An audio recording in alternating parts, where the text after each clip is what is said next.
Hey, it's Isaac with Release Cleaner and welcome back to another education series video. Today we're going to discuss how to produce the best foam and maintain your foamer. Let's get started. Let's identify some of the benefits of foaming on release. It is more effective at removing dirt, grease, and oils because it can associate better with them.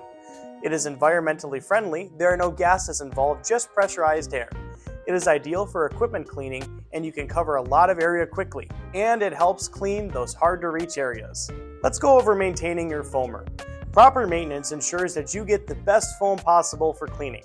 There isn't much maintenance on these sprayers, but there are small things that you can check. Make sure you're using the proper tip for the type of foam you want. These are the 3 different types of tips. I have one of them in here right now. You can make a dry foam, an intermediate foam, or a wet foam. How you make that foam is controlled by the tips that are included inside the box. They have a different size hole on them, allowing them to let through more or less air. It's that amount of air that controls the type of foam that's coming out of your foamer. Before you begin maintenance on your foamer, always depressurize the foamer and clean it with water. The first thing to check when you're doing routine maintenance is the small white puck that is in the tip of the foamer. You can access it by unscrewing that nut. It holds the spray nozzle and a piece into place. You may need a small tool to get this puck, this white puck, out. And you can check this piece if it has any debris or anything that would block it.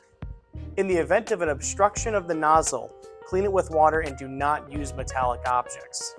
Like I said before, these pucks come in your box as an extra set. All you have to do is pop one out of the mold and insert it into the tip of your foamer. If you do happen to run out of these, you can order additional maintenance kits from the manufacturer that will ship these with it. If the filter of the handle is clogged, remove it and clean it with water. To prolong life of the seals, regularly apply grease to the moving parts of the sprayer. Using your foamer is very easy. Ensure there is a good seal on your canister and pump the handle to pressurize it. When you're ready, aim and squeeze the trigger to apply a consistent layer of foam onto a surface. Slowly move your arm and keep a consistent speed. It's important to keep consistent pressure in the canister as well. If you need to, stop and pressurize the canister again. You will also need to keep more than 2 inches of release in the bottom of the canister. That will ensure the most product is coming out of the tip as possible. You will still need to agitate release into tough soils, but you can do this by using a brush or a cloth depending on the surface. If you have any questions about using your foamer, you can always reach out to us or drop us a comment below.